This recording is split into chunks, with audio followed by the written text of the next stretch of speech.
3 வயசு பொண்ணு நேற்று கடத்திருக்காங்கல்ல. பாதுகாப்பு இல்லைங்க பெண்களுக்கு. வெளியே வர பயமா இருக்கு, பசங்களை அனுப்பும் பயமா இருக்கு. ஸ்கூலுக்குலாம் யாரா இருந்தாலும் 3 மாசம் 6 மாதம் டைம் கேட்குறாங்க. மீதி எல்லாத்துக்கும் நல்லது பண்றது கேட்கலாம், தப்பு கிடையாது. சட்ட ஒழுங்கு போய் டைம் கேட்டா இது நல்லாச்சுன்னு எப்படி சொல்ல முடியாது? படம் பார்க்கறதோ இல்ல மூவிஸோ இல்ல, politics and governance is different from ஷோஸோ மூவிஸோ. எத்தனை குழந்தைங்க பாதிச்சிருக்கு இன்னைக்கு கூட நியூஸ்ல பார்த்தோம். என்ன பாதுகாப்பு இருக்கு? ஒரு பாதுகாப்பும் கிடையாது. இன்னும் நல்ல கடுமையான தண்டனை, கடுமையான ஒரு விஷயம்லாம் வேணும். நான் வந்தா இதை செய்வேன் அதை செய்வேன்னு எந்த மாற்றமும் நடக்கலைங்க. மாற்றத்துக்கு போட்டோம், மாற்றமே இல்லைங்களே.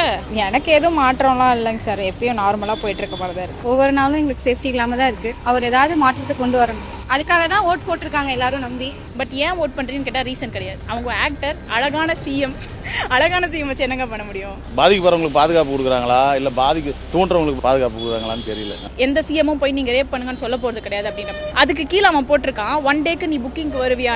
இங்க அபியூசிவ் வேர்ட்ஸ் யூஸ் பண்றதுக்கும் ரேப் பண்றதுக்கும் எந்த ஒரு டிஃபரெண்ட்டும் கிடையாது. ரெண்டுத்தையும் நான் ஒரே மாதிரி தான் பாக்குறேன். அவங்க பாடி அபியூஸ் பண்றதும் மென்டலா அவங்க அபியூஸ் பண்றதும் ஒண்ணுதான் என்ன கேட்டா. அப்படியே நாளைக்கே பண்ணிடுவேன். நான் வந்து 1 மாசம் ஆகுது, ஒன்னும் கழட்டின பாடு இல்லை.